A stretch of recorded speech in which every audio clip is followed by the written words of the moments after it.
அஸ்ஸலாமு அலைக்கும் வரஹ்மத்துல்லாஹி வபரகாத்துஹு. இன்னல் ஹம்தலில்லாஹ் நஹ்மதுஹு வ நஸ்தஈனுஹு வ நஸ்தக்ஃபிருஹு வ நஊது பில்லாஹி மின் ஷுரூரி அன்ஃபுஸினா வ மின் ஸய்யிஆத்தி அமாலினா. மை யஹ்திஹில்லாஹு ஃபலா முதில்ல லஹு வ மை யுத்லில் ஃபலா ஹாதிய லஹு. வ அஷ்ஹது அன் லா இலாஹா இல்லல்லாஹு வஹ்தஹு லா ஷரீக லஹு வஷ்ஹது அன்ன முஹம்மதன் அப்துஹு வ ரசூலுஹு. அம்மா பஅத். யா அய்யுஹன் நாஸ் இத்தகு ரப்பக்குமுல்லதீ ஹலகக்கும் மின் நஃப்ஸின் வாஹிதா வ ஹலக மின்ஹா ஸௌஜஹா வ பஸ்ஸ மின்ஹுமா ரிஜாலன் கஸீரன் வ நிஸாஅ வத்தகுல்லாஹ அல்லதீ தஸாஅலூன பிஹி வல் அர்ஹாம் இன்னல்லாஹ கான அலைக்கும் ரகீபா. இன் அஸ்தகல் ஹதீஸி கிதாபுல்லாஹ் வ அஹ்ஸனல் ஹதீ ஹதீ முஹம்மதின் ஸல்லல்லாஹு அலைஹி வஸல்லம் வ ஷர்ரல் உமூரி முஹதஸாத்துஹா வ குல்ல முஹதஸத்தின் பித்ஆ வ குல்ல பித்ஆத்தின் ضலாலஹ் வ குல்ல ضலாலத்தின் ஃபின்னார். பேரன்பிற்கும் பெருமதிப்பிற்கும் உரிய எல்லாம் வல்ல அல்லாஹுவின் நல்லடியார்களே, வல்ல ரஹ்மானின் வற்றா பெருங்கருணையை எதிர்பார்த்து அல்லாஹுடைய ஆலயத்திலே நாம் அமர்ந்திருக்கிறோம். அன்பான சகோதரர்களே, இந்த வகுப்பில் இமாம் யஹ்யா இப்னு ஷரஃப் அன்-நவவி ரஹிமஹுல்லா அவர்கள் தொகுத்த ஒரு நூலான அல் அர்பஊன நபவியா 40 நபிமொழிகள் என்ற நூல் குறித்து தொடர்ச்சியாக நாம் அறிந்து வருகிறோம். கடந்த வகுப்பில் அவர்கள் இந்த நூலில் முதல் செய்தியாக ஒரு முக்கியமான ஹதீஸை பதிவு செய்தார்கள். செயல்கள் அனைத்திற்கும் எண்ணங்கள் தான் அடிப்படை என்று நபி ஸல்லல்லாஹு அலைஹி வஸல்லம் அவர்கள் கூறிய ஹதீஸ் குறித்து விரிவாக நாம் அறிந்து கொண்டோம். அல்லாஹ் ரப்புல் ஆலமீன் நம்முடைய செயல்கள் அனைத்தையும் நல்லெண்ணத்தை அடிப்படையாக கொண்ட நற்செயல்களாக அல்லாஹ் ரப்புல் ஆலமீன் ஆக்கி அருள் புரிவானாக. இன்றைய தினம் இரண்டாவது செய்தியை நாம் அறிந்து கொள்ள இருக்கிறோம். இரண்டாவதாக அவர்கள் சஹி முஸ்லிமிலே பதிவு செய்யப்பட்டுள்ள செய்தியை கொண்டு வந்திருக்கிறார்கள். உமர் ரலியல்லாஹு அன்ஹு அவர்கள் இந்த ஹதீஸை அறிவிக்கிறார்கள். முதலாவது ஹதீஸையும் அறிவித்தவர்கள் யார்? உமர் ரலியல்லாஹு அன்ஹு அவர்கள்தான். இப்போது நாம் அறிந்து கொள்ள இருக்கின்ற இந்த இரண்டாவது செய்தியையும் அறிவிக்கக்கூடிய சஹாபி உமர் ரலியல்லாஹு அன்ஹு அவர்கள்தான். நாங்கள் ஒரு முறை அல்லாஹ்வின் தூதர் ஸல்லல்லாஹு அலைஹி வஸல்லம் அவர்களுடன் அமர்ந்திருந்தோம். அப்போது ஒரு மனிதர் எங்களிடம் தோன்றினார். அவருடைய ஆடை கடும் வெண்மை நிறமாக இருந்தது. அவருடைய முடி, தலைமுடி, ரோமம் கடும் கருப்பு நிறமாக இருந்தது. அவரிடத்திலே பயணத்தின் எந்த களைப்பையும் காண இயலவில்லை. எங்களில் யாருக்கும் அவர் அறிமுகமானவரும் அல்ல. இப்படிப்பட்ட ஒரு மனிதர் எங்களிடம் வந்தார். வரக்கூடிய மனிதர் யார்? யாருக்குமே தெரியாது. சஹாபாக்கள்லாம் நபி ஸல்லல்லாஹு அலைஹி வஸல்லம் கூட உட்கார்ந்துருக்கிறாங்க. இதுக்கு முன்னாடி யாராவது பார்த்துருக்காங்களான்னா கிடையாது. மதீனாவில் அறிமுகம் இல்லாத ஒரு மனிதர் வருகிறார் என்றால் அவர் குறைஞ்சபட்சம் வெளிநாட்டுக்காரராக இருப்பார், அல்லது வெளியில் தொலைவிலிருந்து வரக்கூடிய ஒரு மனிதராக இருப்பார். அப்படி தானே இருக்கணும். ஏன்னா அன்றைய காலத்தில் ஒரு மனிதர் இருக்கிறார்னா எல்லாருக்கும் பரிச்சயமாயிருப்பார், அறிமுகமாயிருப்பார். இன்றைக்கி வேணால் அறிமுகமாக இல்லாதவர்கள் நம்முடைய பகுதியில் வர்றது சர்வசாதாரண ஒரு விஷயமா இருக்கும். ஏன்னா பயணங்கள் சுருங்கிருச்சு. 2 மணி நேரத்தில் என்ன செய்யலாம்? நம்ம 200 கிலோமீட்டர் 100 கிலோமீட்டர் நம்ம கடந்து போகலாம். அதுமாதிரி ஒரு 3 மணி நேரத்தில் ஆயிரக்கணக்கான கிலோமீட்டர் கடக்கிற அளவுக்கு வாகன வசதிகள், விமான வசதிகள் எல்லாம் இன்றைய காலத்தில் வந்து விட்டது. ஆனால் நம்ம ஊரில் அறிமுகம் இல்லாதவங்க யாராவது வந்தாங்கன்னா நமக்கு என்ன செய்யாது, அது பெரிய விஷயம் தெரியாது. எங்கேயாவது பக்கத்தில் ஒரு 100 கிலோமீட்டருக்கு தொலைவில் உள்ள தஞ்சாவூர்லேருந்து வந்திருப்பாங்க, ஏன்னா திருநெல்வேலியிலேருந்து வந்திருப்பாங்க. அறிமுகம் இல்லாதவங்க வர வாய்ப்பு இருக்குது. அது ஒரு சாதாரண விஷயம் நமக்கு இன்றைக்கி. ஆனால் அந்த காலத்தில் இந்த வாகன வசதிகள்லாம் வர்றதுக்கு முன்னாடி உள்ள காலத்தில் ஊருக்குள்ளே யாராவது வந்துட்டாங்களாலே இவன் எந்த ஊருக்காரன் எல்லாரும் யோசிக்க ஆரம்பிச்சிருவாங்க. இவன் யார்? நம்ம ஊரில் இல்லாதவனால இருக்கிறான், இவன் எதுக்கு வந்திருக்கான், தம்பி நீ யாருப்பா அப்படின்னு கேட்க கூட செஞ்சுருவாங்க. ஆனால் இன்றைக்கி யாராவது அப்படி கேட்பாங்களா? கேட்க மாட்டாங்க. ஏன்னா அந்த காலத்தில் ஒரு மனிதர் வருகிறார் என்றால் ஏதாவது ஒரு முக்கிய நோக்கத்துக்காண்டி வருவார், அவர் வெளியூருக்காரர் என்பதையெல்லாம் அறிஞ்சுக்கிடுவாங்க. அதனால தான் உமர் அலி அல்லவங்க இந்த செய்தியை துவங்கும் போதே இதை சொல்லி துவங்குறாங்க. அவர் எங்கள் ஊரில் உள்ளவர் கிடையாது. சரி, தொலைவிலிருந்து வர்றவராக இருந்தால் அந்த காலத்தில் பயணம் செஞ்சு வரும்போது தலைமுடியெல்லாம் பரட்டையாகி ட்ரெஸ் எல்லாம் அழுக்காகி அப்படி தானே வருவாங்க. அப்படியும் இல்லை, வெளியூருக்காரர்னு சொல்கிற மாதிரியும் கிடையாது. என்னமோ மதீனாவில் பக்கத்தில் நபி ஸல்லல்லாஹு அலைஹி வஸல்லம் அவங்களுக்கு பக்கத்து தெருவில் உள்ளவர் மாதிரி அவருடைய ஆடை அவ்வளவு சுத்தமாக இருக்கிறது, வெள்ளை வெள்ளேர் என்று இருக்கிறது. ஆடையில் ஒரு அழுக்கு கூட கிடையாது. தலைமுடி பரட்டையாக இருக்கணுமே, அதுவும் கிடையாது. முடியெல்லாம் அழகாக இருக்குது, கண்ணங்கரேன்னு கருப்பு நிறத்தில் இருக்கிறது. பயணக்கலைப்பு ஏதாவது தெரியுமா? முகத்தில் ஏதாவது ஒரு வாடல் எதுவுமே இல்லை. அந்த மாதிரியான ஒரு அழகான வசீகரமான தோற்றத்தில் அந்த மனிதர் எங்களிடம் வந்தார். ஹத்தா ஜலச இல நபி ஸல்லல்லாஹு அலைஹி வஸல்லம். வந்தவர் நபி ஸல்லல்லாஹு அலைஹி அவர்களுக்கு அருகில் அமர்கிறார். தன்னுடைய இரு முட்டுக்கால்களையும் நபி அவர்களின் முட்டுக்கால்களோடு இணைத்து அமர்கிறார். உட்கார்றவர் எப்படி உட்கார்றாரு? சும்மா வந்தார், மூலையில் உட்கார்ந்தார், மக்களோட மக்களை அப்படி கிடையாது. நபியை தேடி வந்து நபியுடைய முட்டுக்காலோடு தன்னுடைய முட்டுக்காலை இணைச்சு நபிக்கு நெருக்கமாக அமர்கிறார். முட்டுக்காலை மட்டும் அவர் இணைக்கலை, வலா கஃபைஹி அலா ஃபஹிதைஹி, தன்னுடைய இரு கரங்களையும் நபி அவருடைய தொடையின் மீது வைத்தார். முட்டி ரசூலுல்லாஹி ஸல்லல்லாஹு அலைஹி வஸல்லம் முட்டுக்காலோட ஒட்டி இருக்கு. தன்னுடைய இரண்டு கரங்களையும் நபி அவர்களுடைய தொடை மேலே வைக்கிறார். அப்படின்னா நபி அவர்களுக்கு எந்த நெருக்கத்தில் உட்கார்ந்துருக்காரு? நபி ஸல்லல்லாஹு அலைஹி வஸல்லம் முகம் இப்படி இருக்கிறது என்றால் வந்தவருடைய முகம் இப்படி இருக்கிறது, இடையில கேப்பே இல்லை. அந்த அளவுக்கு நெருங்கி உட்கார்ந்துருக்கிறார். இப்படி நம்ம உட்காரக்கூடிய வழக்கம் கிடையாது இல்லையா? அவர் வருகிறார். இந்த காட்சிகள் எல்லாம் பார்க்கக்கூடிய சஹாபாக்களை அவருடைய கவனங்களை ஈர்க்கிறது. அவங்களுடைய கவனம் வந்தவர் மீது வருகிறது. என்னடா நம்ம கூட இப்படி உட்காரலை, எங்கேருந்து வர்றாரு, புது ஆளாக இருக்காரு, நபி ஸல்லல்லாஹு அலைஹி வஸல்லம் பக்கத்தில் இப்படி உட்கார்றாரு, நெருங்குறாரே. வந்தவர் வகால யா முஹம்மத், முஹம்மது அவர்களே, அஹ்பிர்னி அனில் இஸ்லாம், இஸ்லாத்தை பற்றி எனக்கு சொல்லுங்கள், இஸ்லாம் என்றால் என்ன என்று கேள்வி கேட்கிறார். இஸ்லாம்னா என்ன? நபி ஸல்லல்லாஹு அலைஹி அவர்கள் அந்த கேள்விக்கு பதில் சொன்னார்கள், அன் தஷ்ஹது அன் லா இலாஹ இல்லல்லாஹ் வ அன்ன முஹம்மதன் ரசூலுல்லாஹ், வணக்கத்துக்குரியவன் அல்லாஹ்வை தவிர வேறு யாரும் இல்லை என்று நீ பகிரங்கமாக அறிவிக்க வேண்டும், முஹம்மது அல்லாஹ்வுடைய அடிமை, அல்லாஹ்வுடைய தூதர் என்று நீ சாட்சி சொல்ல வேண்டும். முதலாவது, ஒ துகைம ஸலா, தொழுகை நிலைநாட்ட வேண்டும், ஒ தூத்தி ஜக்கா, ஜக்காத்தை கொடுக்க வேண்டும், ஒ தசூமு ரமலான், ரமலான் நோன்பு நோக்க வேண்டும், ஒ தஹுஜ்ஜல் பைத்த இனிஸ்ததாஅத இலைஹி சபீலா, உனக்கு சக்தி இருந்தால் முடிந்தால் நீ ஹஜ்ஜு செய்ய வேண்டும். இஸ்லாம் என்றால் என்ன என்ற கேட்ட கேள்விக்கு நபி அவர்கள் சொன்ன பதில் என்ன? இந்த 5 விஷயங்களை நீ செய்ய வேண்டும் என்று சொல்கிறாங்க. லா இலாஹ இல்லல்லாஹ் முஹம்மது ரசூலுல்லாஹ் என்று நீ பகிரங்கப்படுத்த வேண்டும், சாட்சி சொல்ல வேண்டும், தொழுக வேண்டும், நோன்பு நோக்க வேண்டும், ஜக்காத் கொடுக்க வேண்டும், ஹஜ்ஜு செய்ய வேண்டும், முடிந்தால் ஹஜ்ஜு செய்ய வேண்டும். இதுதான் இஸ்லாம். கேள்வி முடிஞ்சிருச்சா? முடியலை. சதக்த, வந்தவர் என்ன செய்கிறாரு? ஆச்சரியப்படுற மாதிரி கேள்வியும் கேட்டுட்டு பதில் வந்தவுடன் சதக்த, நீங்கள் சரியாகத்தான் சொன்னீர்கள், உண்மையை சொன்னீர்கள். அஜிப்னா லஹு யஸ்அலுஹு வ யுஸத்திகுஹு, சஹாபாக்கள் சொன்னார்கள், அவரை பார்த்து நாங்கள்லாம் ஆச்சரியப்பட்டோம். கேள்வியும் கேட்கிறார், அதை உண்மையும் படுத்துகிறார். கேள்வி கேட்குறவங்க எதுக்கு கேட்பாங்க? இப்போ உதாரணமாக நீங்கள் இந்த நிகழ்ச்சி முடிஞ்சவங்க 2 கேள்வி கேட்குறீங்க, நான் அதுக்கு பதில் சொல்கிறேன், கரெக்டாக சொல்லிட்டீங்க அப்படின்னு சொன்னால், அப்போ நான் என்ன பண்ணுவேன்? தெரிஞ்சுக்கிட்டே இவர் கேள்வி கேட்டிருக்காரு அப்படின்னு தானே வரும். தெரிஞ்சுக்கிட்டே தேவையில்லாமல் இந்த கேள்வியை கேட்டு 5 நிமிஷம் 10 நிமிஷம் இப்போ போயிடுச்சு அப்படின்னு சொல்லுவான். அப்போ சஹாபாக்களுக்கு ஆச்சரியம் வரத்தானே செய்யும். கேள்வி கேட்கணும் தெரியாமல் கேட்பாங்க.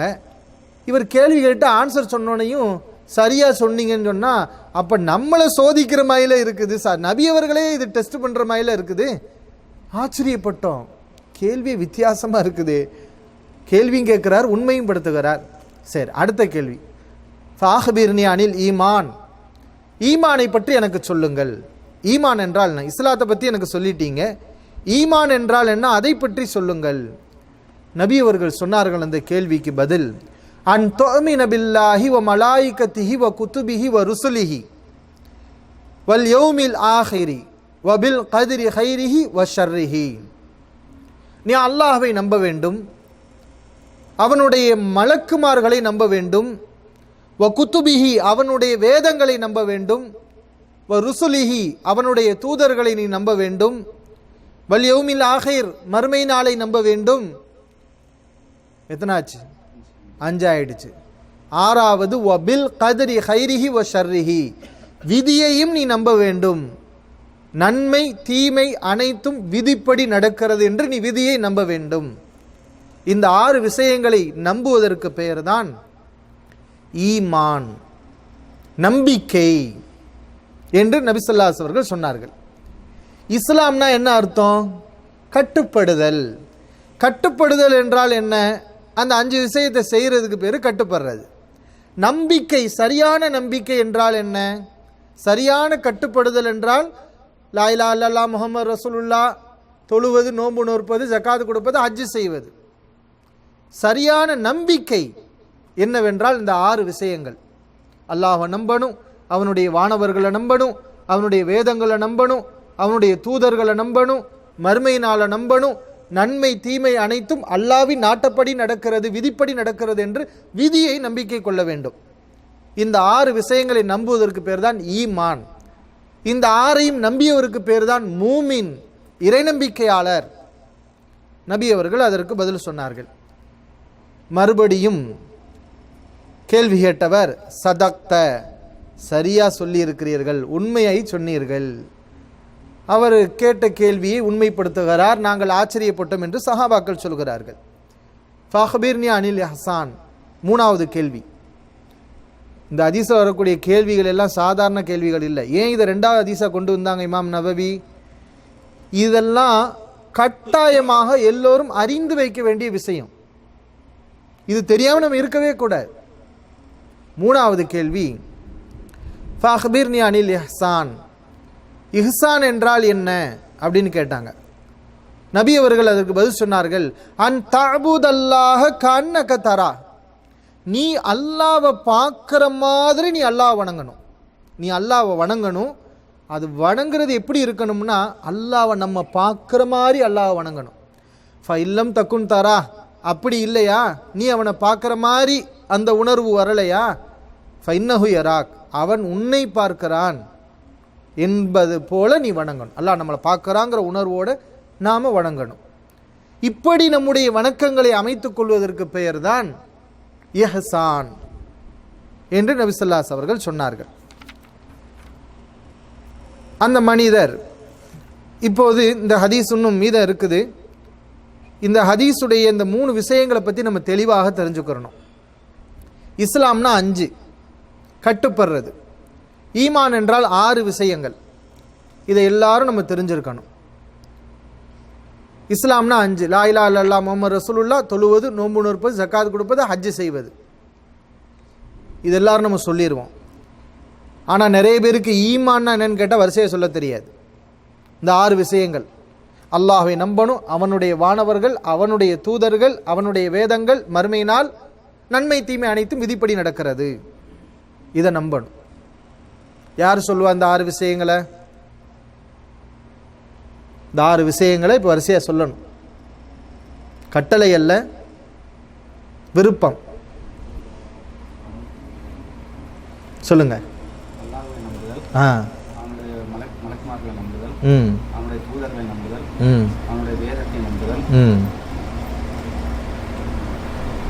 நாலு, அப்புறம் மறுமை நாள் நடக்குது அப்படிங்கிறத நம்ம என்ன செய்யணும்? நம்பணும். கல்வி விஷயத்தில் நம்ம என்ன செய்யக்கூடாது? கூச்சமும் படக்கூடாது. இப்போ இந்த மாதிரி கேள்வி கேட்கும்போது திடீர்னு நமக்கு ஏதாவது மறந்துருச்சுன்னா என்ன செய்ய? மறந்துருச்சுன்னா இங்கே யாரும் ஒன்றும் செய்ய போகிறது கிடையாது. அதனால் ஒன்றுமே கிடையாது. கல்வியில் நமக்கு வெக்கமே என்ன செய்யக்கூடாது? வரக்கூடாது. வேறு யார் சொல்லுவா பின்னாடி? இந்த 6 விஷயங்கள். ம் ம் நன்மை தீமை என்பது விதிப்படி நடக்கிற நம்புது. 5 வந்திருக்கு. 1 மறுமை நாள், 5வது மறுமை, 6வது தான் விதி. வேற யார் சொல்லுவா பின்னாடி? சொல்லுங்க.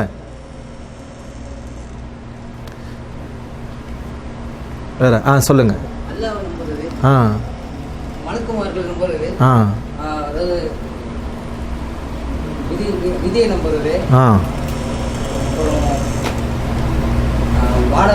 வானவர்களை நம்புறது, வானவர்கள் நம்புறது, வழக்குமாரெல்லாம் ஒன்று. மறுமையை நம்புறது, வேதங்களை நம்புறது, தூதர்களை நம்புறது. இப்போ 2-3 தடவை நம்ம சொல்லி பார்த்துட்டோம்னா நமக்கு என்ன செஞ்சிடும்? சரியாக போயிடும். சரியா? சரி.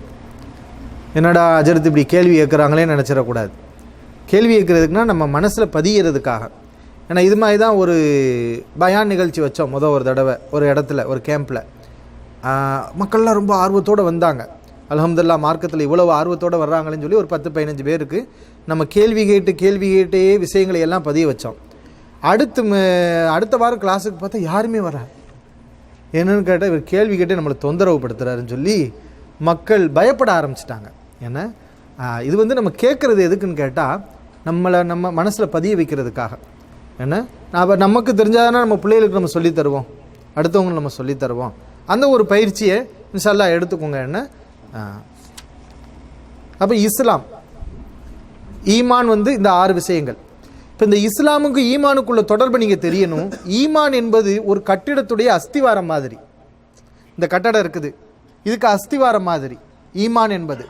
இஸ்லாம் என்பது அந்த கட்டடத்துடைய கட்டடம் மாதிரி, மேலே உள்ள அந்த கட்டடம் இருக்கிறதுல தூண்கள், அதுதான் இஸ்லாம் என்பது. அஸ்திவாரம் நம்முடைய கண்களுக்கு தெரியுமா? ஒரு மரம் இருக்குது, மரத்துடைய வேர் தான் ஈமான் என்பது. அந்த மரத்துடைய தண்டும் கிளைகளும் தான் என்னது? இஸ்லாம். மரத்துடைய வேர்கள் நமக்கு தெரியாது, கட்டடத்துடைய அஸ்திவாரம் நமக்கு தெரியாது. ஆனால் அந்த மரத்துக்கும் கட்டடத்துக்கும் அதுதான் முக்கியம். அது இல்லாட்டினா கட்டடம் இல்லை, மரம் இல்லை. அது மாதிரி தான் ஈமான் என்பது வெளியில் தெரியாது. ஈமான்ங்கிறது மறைஞ்ச ஒரு விஷயம். இந்த 6 விஷயங்களை நம்புறது வந்து மறைஞ்ச ஒரு விஷயம், அது வெளியில் தெரியாது. ஆனால் அதுதான் அடிப்படை, அதுதான் அஸ்திவாரம், அதுதான் ஆணிவேர். இஸ்லாம் என்பது வெளிப்படையில் தெரியும். இஸ்லாம்ங்கிறது என்ன? வெளிப்படையில் தெரியும், அதுவும் இருக்கணும். இந்த 5 விஷயங்கள் 5மே என்னது? வெளிப்படையான விஷயம் தானே. இஸ்லாம் நபி அவர்கள் சொன்னாங்களே, லா இலாஹ இல்லல்லாஹ் முஹம்மது ரசூலுல்லாஹ். நீங்கள் கேட்கலாம், லா இலாஹ இல்லல்லாஹ் முஹம்மது ரசூலுல்லாஹ்ங்கிறது ஒரு மனுஷன் மனப்பூர்வமாக சொல்லக்கூடிய வார்த்தை தானே, அது ஏன் இது வெளிப்படையான ஒரு காரியத்தில் வருதுன்னு நீங்கள் நினைக்கலாம்.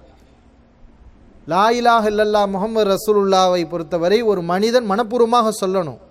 ஆனால் அது மனப்பூர்வமாக சொன்னால் மட்டும் பத்தாது, அதை அவன் பகிரங்கப்படுத்தணும். அதனால தான் நபி அவர்கள் இஸ்லாம் என்பதில் முதல் சொல்லியிருக்கிறாங்க.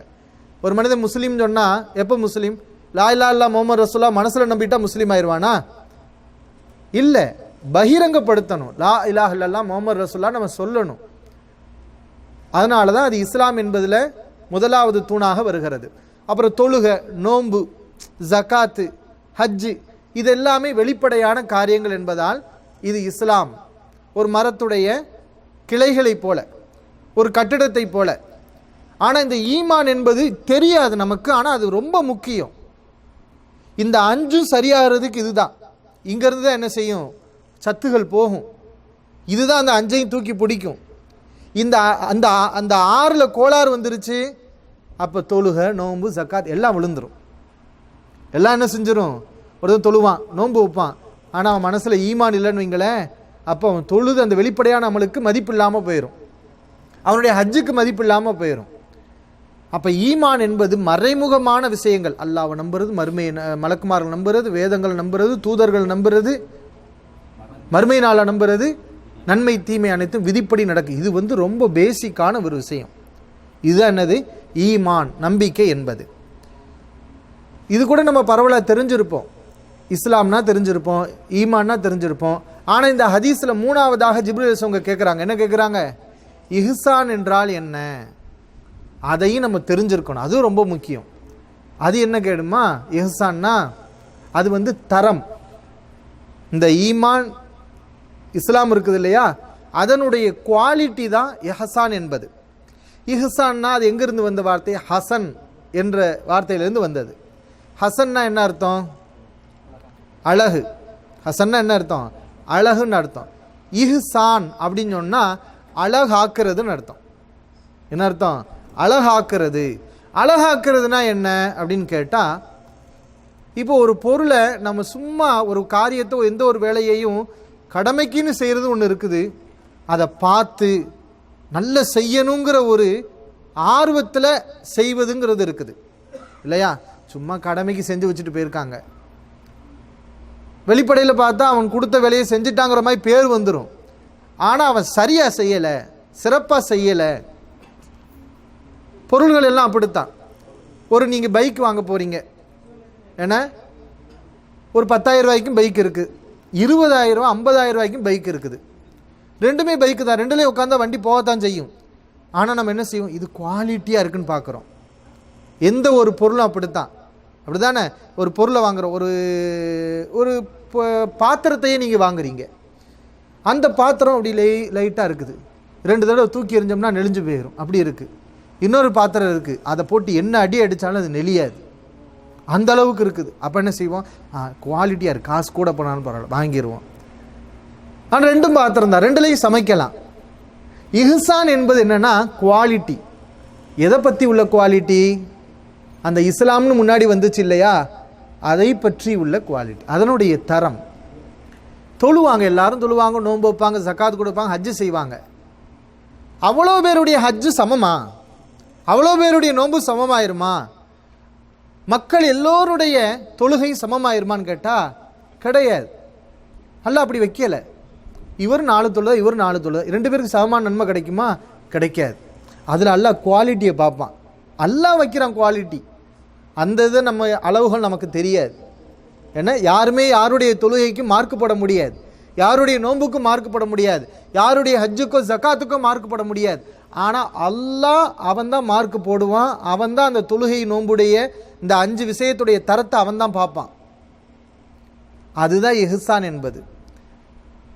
அதுக்கு என்ன தரம்? அல்லாஹ் நமக்கு அந்த அளவுகள் நம்மகிட்டே கொடுத்துருக்குறான்.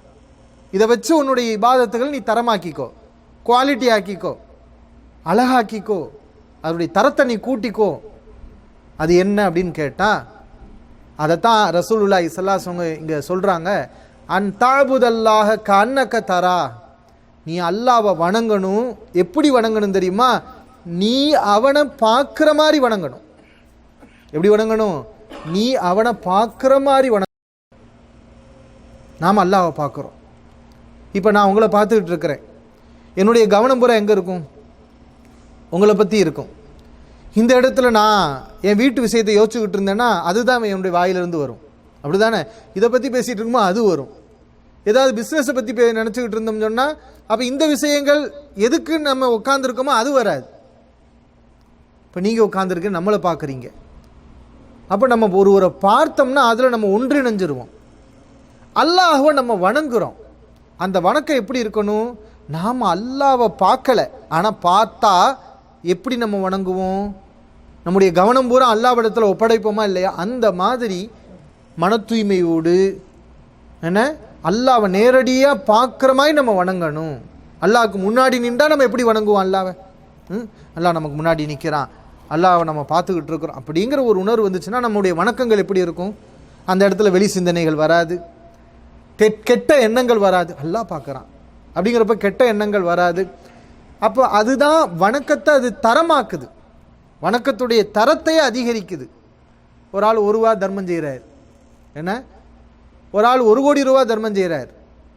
1 கோடி ரூபா சும்மா கொடுத்துட்டார். இந்த 1 ரூபா செய்கிறவர் அதில் அவருக்கு தேவை இருக்குது, அதில் அவருக்கு தேவை இருக்குது.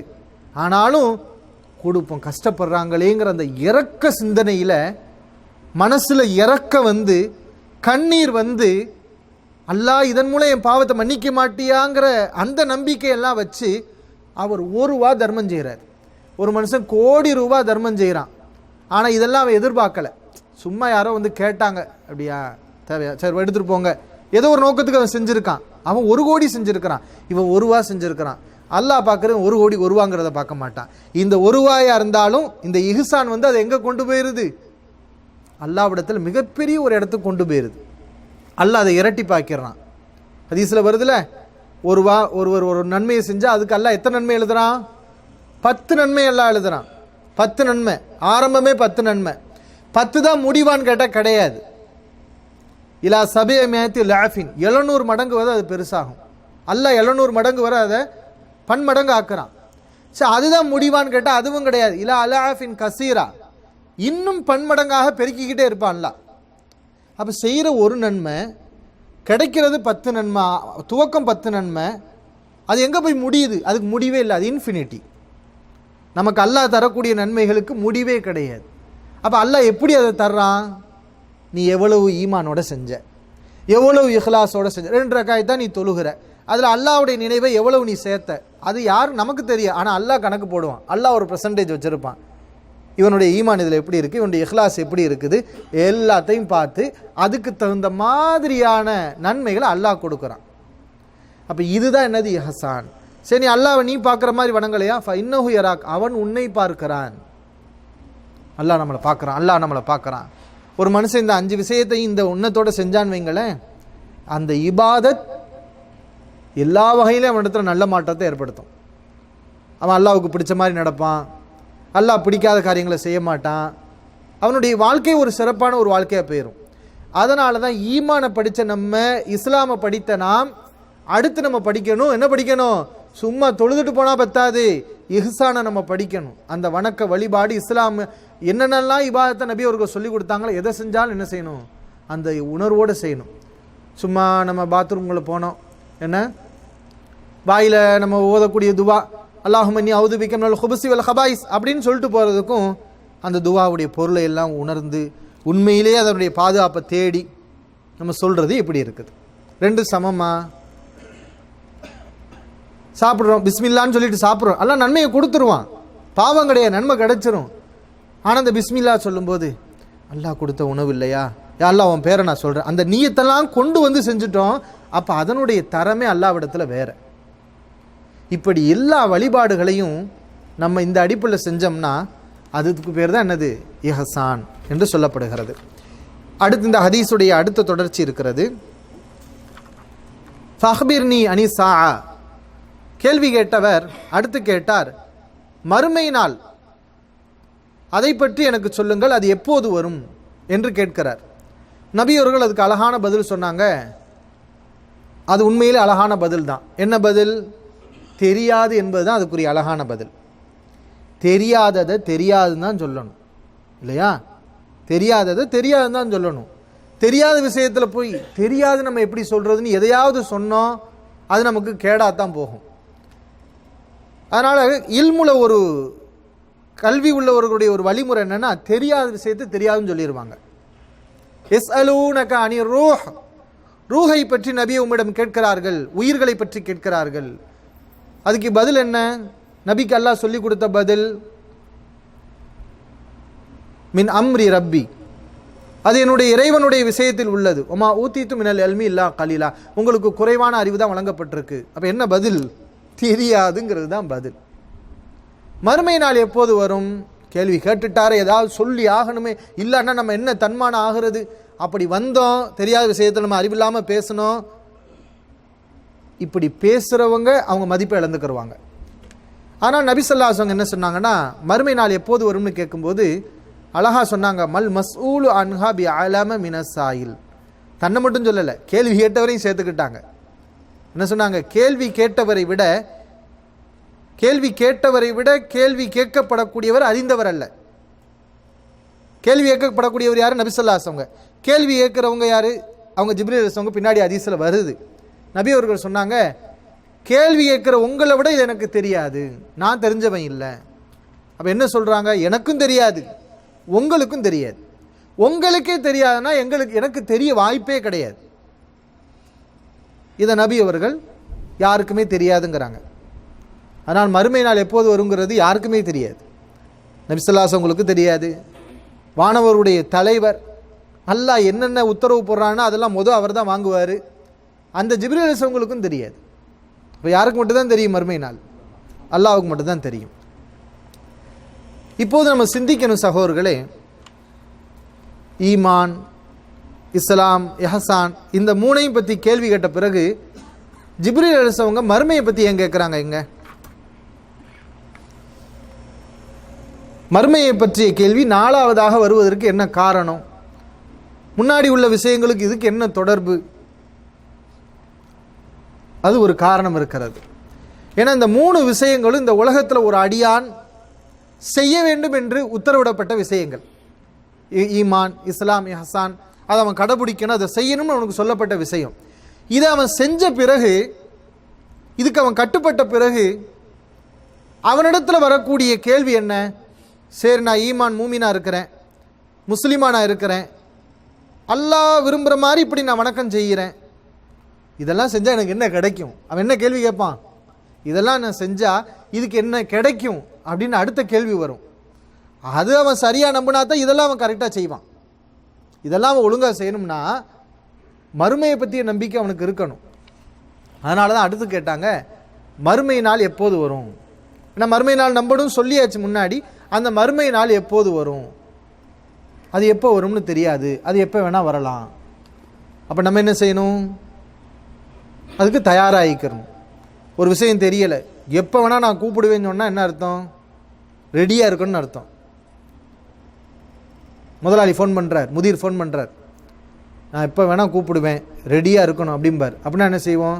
அப்படியா, நான் ஒரு அரை மணி நேரம் தூங்கிட்டு வரேன், போவோமா? நம்ம எப்போ வேணால் கூப்பிடுவார், ரெடியாக இருப்போம், எல்லாம் மற்ற வேலையெல்லாம் விட்டுட்டு ரெடியாக இருப்போம். அப்போ மறுமை நாள் எப்போ வரும்னு தெரியாது. அப்போ நம்ம என்ன செய்யணும்? அதுக்கு நம்ம தயாராக இருக்கணும்.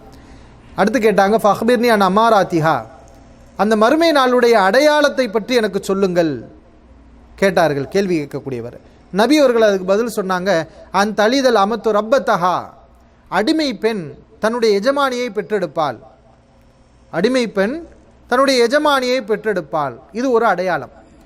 இதுக்கு நிறைய அறிஞர்கள் பல்வேறு விளக்கங்களை சொல்லியிருக்கிறாங்க. வெளிப்படையான விளக்கம் என்னன்னு கேட்டால், ஒரு அடிமை பெண் எஜமானியை எப்படி பெற்றெடுப்பா? அதாவது தாய் அடிமையாக இருக்கிறான், பிறக்கிற குழந்தை, அந்த தாய்க்கு பிறக்கிற மகள் எஜமானியாக இருப்பாள்.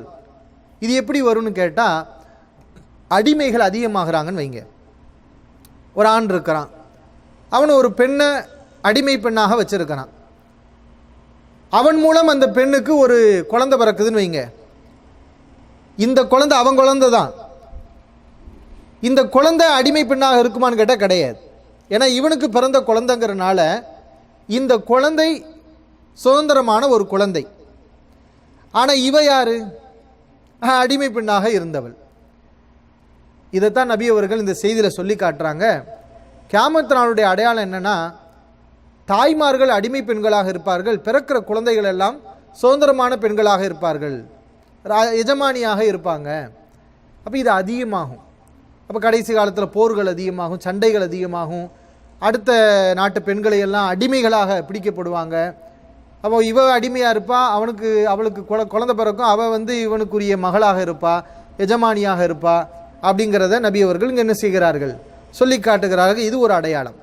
இன்னொரு அடையாளம், வான் தரல் ஹுஃபாத்தல் உராத்தல் ஆலத்தர் ஆ ஷாஇ எத்ததாவலூன ஃபில் புன்யான், செருப்பணியாமல் ஏழைகளாக இருந்து கொண்டு ஆடுகளை மேய்த்து கொண்டிருக்கக்கூடிய மக்களை எல்லாம் கட்டிடங்களில் உட்கார்ந்து பெருமை அடிப்பவர்களாக, ஆணவம் கொள்ளக்கூடியவர்களாக நீர் காண்பீர்.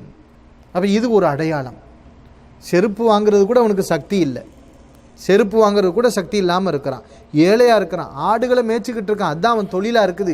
இப்படி இருந்தவன் எங்கே உட்காந்துருக்கான்? கட்டடத்தில் உட்காந்துக்கிட்டு பெருமை அடிக்கிறான். பத்தியா, நான் 40 பில்டிங் கட்டிக்கிட்டேன், நான் 50 பில்டிங் கட்டிக்கிட்டு இருக்கிறேன், உலகத்திலேயே என் கட்டடம் தான் பெரிய கட்டடம். கடிக்கிறாங்களா இல்லையா? அவங்களாம் ஒரு காலத்தில் எப்படி இருந்தவங்கன்னு பார்த்தீங்கன்னா, செருப்பு கூட வாங்குறதுக்கு சக்தி இல்லாதவங்களாக இருந்திருப்பாங்க, ஆடுகளையும் மாடுகளையும் மேய்ச்சிக்கிட்டு இருந்திருப்பாங்க. அப்போ இது ஒரு அடையாளம். இதை பார்க்கும்போது இப்போயே கியாமத்தில் வந்த மாதிரி தான் தெரியுது. ஏன்னா இன்றைக்கி உலகத்தில் பாருங்கள், இந்த கட்டடத்தை வச்சு தான் பெருமை அடிக்கிறாங்க இல்லையா? பாருங்கள், உலகத்திலேயே மிக உயர்வான கட்டடம். எதுக்கு அப்படி உயர்வான கோடிக்கணக்கான ரூபாயை செலவழித்து என்னத்தை செய்ய போகிறேன்? பெருமை, அவ்வளோதான். உயர்வான கட்டடம், அவ்வளவுதான். அதை கட்டுறவன் 100 பேர் செத்து போயிருப்பான், ஏவன் செத்து போனாலும் நமக்கு கவலை இல்லை. உயர்வான கட்டடம். நீ இதுக்கு முன்னாடி எப்படி இருந்த? ஆடு மேய்ச்சிக்கிட்டு இருந்தியே, செருப்பு கூட போட முடியாமல் இருந்தியே, உனக்கு எதுக்கு இவ்வளவு திமிரு, ஆணவம்? உயர்வான கட்டடம், உலகத்திலேயே எனக்கு உயர்வான கட்டடம் நான் தான் கட்டியிருக்கிறேன். அங்கேயே அவனுக்கு கபர் கட்டுவாங்க, கபர் உனக்கு கீழே தானே கட்ட போகிறாங்க. எல்லாம் பெருமை, ஆணவம், அகம்பாவம். அப்போ இதை நபி அவர்கள் என்ன செய்கிறாங்க, சொல்லி காட்டுறாங்க. அடுத்து ஹதீஸ் வருகிறது, பிறகு இந்த கேள்விகளை எல்லாம் கேட்டுவிட்டு அவர் போய்விட்டார். நீண்ட நேரம், நீண்ட காலம் நாங்கள் அமைதியாக இருந்தோம். ஏதோ ஒரு நிகழ்வு நடந்திருக்குன்னு சொல்லி நாங்கள் அமைதியாக இருந்தோம். நபி அவர்கள் அதற்கு பிறகு, உமரே ததிரி மணி சாயில், கேள்வி கேட்டவர் யார் என்று தெரியுமா, கேள்வி கேட்டவர் யார் என்று தெரியுமா அப்படின்னு கேட்டாங்க. நான் சொன்னேன், அல்லாஹு வ ரசூலுஹு அலம், அல்லாஹும் அவனுடைய தூதருமே நன்கறிந்தவர்கள் என்று நான் சொன்னேன். இது சஹாபாக்களுடைய ஒரு அதபு. கேள்வி கேட்டவர் யார் என்று தெரியுமான்னு கேட்டால் எதையாவது யூகத்தில் போட்டு சொல்லிவிடலாம், அப்படிதானே? ஏன்னா பதில் சொல்லவா தெரியாது, அவர் எங்கேயாவது யமன்ல இருந்து வந்திருப்பார் அப்படின்னு சொல்லி விடலாம். அதில் எங்கேயாவது ஈராக்கை பார்த்தா அவர் மூஞ்சியெல்லாம் பார்த்தா ஒரு மாதிரி ஈராக்காரவங்க மாதிரி தான் இருக்குது, அப்படி எதையாவது சொல்லி விட்டுருக்கலாம், ஏதாவது ஒன்று செய்யலாம். எதுக்கு? நமக்கு பதிலுக்கு தான் ஆள் இருக்கிறாங்களே, அவங்ககிட்ட இருந்து பதில் வரப்போகுது. கண்டதையும் நம்ம எதுக்கு சொல்லணும்? அல்லாஹு ரசூலுஹு அலம், அல்லாஹ்வுக்கும் அல்லாஹ்வுடைய தூதருமே நன்கறிந்தவர்கள். சஹாபாக்கள் அப்படி சொல்லிடுவாங்க. தேவையில்லாத விஷயங்கள் என்ன செய்ய மாட்டாங்க, பேச மாட்டாங்க. இதெல்லாம் அடக்கம், இதெல்லாம் உயர்வான பண்புகள். தெரியலையா தெரியலன்னு சொல்லிடணும். இப்படி சொன்னாங்க. நபி அவர்கள் அப்போது தான் சொன்னார்கள், ஃபைன்னஹு ஜிப்ரீலு அதாக்கும் யு அல்லிமுக்கு தீனக்கும், வந்தவர் யார் தெரியுமா? அவர் சாதாரண மனிதர் அல்ல, மனிதர் கிடையாது, அவர்தான் ஜிப்ரீல் அலைஹிஸ்ஸலாம். உங்களிடம் உங்களுடைய மார்க்கத்தை கற்றுக் கொடுப்பதற்காக அவர் வந்திருக்கிறார். உங்களிடம் உங்கள் மார்க்கத்தை அவர் கற்றுக் கொடுப்பதற்காக வந்திருக்கிறார். அல்லாஹ் ரப்புல் ஆலமீன் சஹாபாக்களுக்கு மார்க்கத்தை கற்றுக் கொடுக்கணுங்கிறதுக்காக ஜிப்ரீல் அலைஹிஸ்ஸலாம்களை மனித வடிவில் இப்படிப்பட்ட ஒரு தோற்றத்தில் அனுப்பியிருக்கிறான். இது மனசில் உட்காருமா இல்லையா? அல்லாஹ் நினச்சிருந்தா என்ன செஞ்சுருக்கலாம்? அல்லாஹ் நினச்சிருந்தா நபியே, ஈமான் என்றால் இந்த 6 விஷயங்கள், இஸ்லாம் என்றால் இந்த 5 விஷயங்கள், இஹ்சான் என்றால் இப்படி தரமாக வணக்க வழிபாடுகளை செய்வது, இதெல்லாத்தையும் குரான் அல்லாஹ் வஹி அறிவிச்சு விட்டுருக்கலாம். ஆனால் அல்லாஹ் என்ன செய்கிறான்? குரான்லேயே எப்படியெல்லாம் இருக்குது, வஹியா வந்திருக்கு. ஆனால் இதனுடைய முக்கியத்துவம், இதனுடைய அவசியத்தை கருதி தான் ஒரு வானவரை அல்லாஹ் அனுப்பிவிட்டு என்ன செய்கிறான், சஹாபாக்கெல்லாம் பார்க்குற மாதிரி ஒரு வடிவத்தில். அதுவும் பாருங்கள், இப்போ குரானுடைய வசனங்கள்லாம் ஜிப்ரீல் அலைஹிஸ்ஸலாம் தான் கொண்டு வந்தாங்க. அதெல்லாம் சஹாபாக்கள் கண்ணில் பார்க்குற மாதிரி வடிவத்தில் வரலை. அது நபி அவர்களுக்கு மட்டும்தான் தெரியும் வானவர் வர்றாருங்கிறது. ஆனால் இதனுடைய இந்த விஷயங்களுடைய முக்கியத்துவத்தை கவனிச்ச அல்லாஹ் சஹாபாக்குடைய உள்ளங்களில் இந்த விஷயங்கள் உட்காரணுங்கிறதுக்காகவே இப்படிப்பட்ட ஒரு நிகழ்வு அல்லாஹ் நடத்தி காட்டுறான். அதுலேயும் எப்படி? கேள்வி கேட்குற தோரணையில். எப்படி? கேள்வி கேட்கக்கூடிய தோரணையில். ஏன்னா கேள்வி கேட்கும்போது சில பேர் பார்ப்போம், அரை மணி நேரம் நம்ம பயான் பண்ணும்போது அசந்து தூங்கிடுவாங்க. கேள்வி பதில் நிகழ்ச்சின்னு சொன்னால் அப்போ தான் முடிப்பாங்க. கேள்வி கேட்க சொல்கிறாங்க அப்படின்ட்டு என்ன செய்யும், ஒரு கவனம் அந்த பக்கம் திரும்பும். ஏன்னா அது ஒரு தூண்டுதல் தானே, இவர் கேள்வி கேட்டால் இதுக்கு என்ன இவர் பதில் சொல்கிறான்னு பார்ப்போம் அப்படிங்கிற ஒரு ஆர்வம் நமக்கு வரும். அந்த அடிப்பில் அல்லாஹ் அந்த விஷயத்தை வச்சுக்கிட்டான். மார்க்கத்தை இதுதான் தீன். நபியர்கள் என்ன சொல்கிறாங்க, உங்களுடைய தீனை கற்றுக் கொடுக்கறதுக்கு. நான் முஸ்லீமாக இருக்கேன், என்கிட்ட தீன் இருக்குன்னு சொன்னால் இந்த விஷயங்களை தெரிஞ்சிருக்கணும். இது நமக்கு நுனி விரலில் இருக்க வேண்டும். ஈமான் என்றால் என்ன? 6 விஷயங்கள் கடன்னு சொல்லணும். நம்ம யோசித்து பழகிட்டோம்னா அதுக்கப்புறம் யோசிக்காமே வரும். இந்த 6 விஷயங்கள் கடன்னு நம்ம சொல்லுவோம்.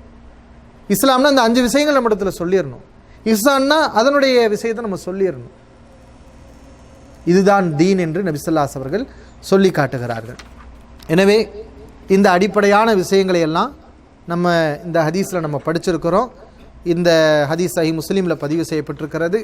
சகோதரர்கள் என்ன செய்யுங்க, இந்த ஈமான்னா என்ன, இஸ்லாம்னா என்ன, இஹ்சான்னா என்ன, இந்த 3 விஷயங்களையும் நீங்கள் தூங்க போகும்போது ஒரு முறை சொல்லிவிட்டு என்ன செய்யுங்க பாருங்கள். நாளைக்கு ஒரு தடவை நீங்கள் சொல்லி பாருங்கள். அல்லாஹ் ரப்புல் ஆலமீன் உங்களுக்கு கிருபை செய்வான். 3வது செய்தியாக ஒரு செய்தியை இமாம் நவவி அவங்க பதிவு பண்ணியிருக்கிறாங்க. அது ஏற்கனவே வந்த விஷயங்கிறனால அதை சுருக்கமாக நான் சொல்கிறேன்.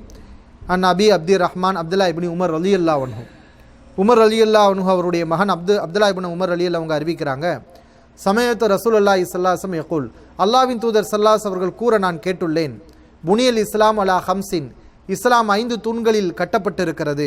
ஷஹாதத்தி அல்லா இலாஹ இல்லல்லாஹ் வ அன்ன முஹம்மதன் அப்துஹு வ ரசூலுஹு, வணக்கத்துக்குரியவன் அல்லாஹ்வை தவிர வேறு யாரும் தகுதியானவர் இல்லை, முஹம்மது நபி ஸல்லல்லாஹு அவர்கள் அல்லாஹ்வுடைய அடிமை, அல்லாஹ்வுடைய தூதர் என்ற சாட்சியத்தின் மீது முதலாவது.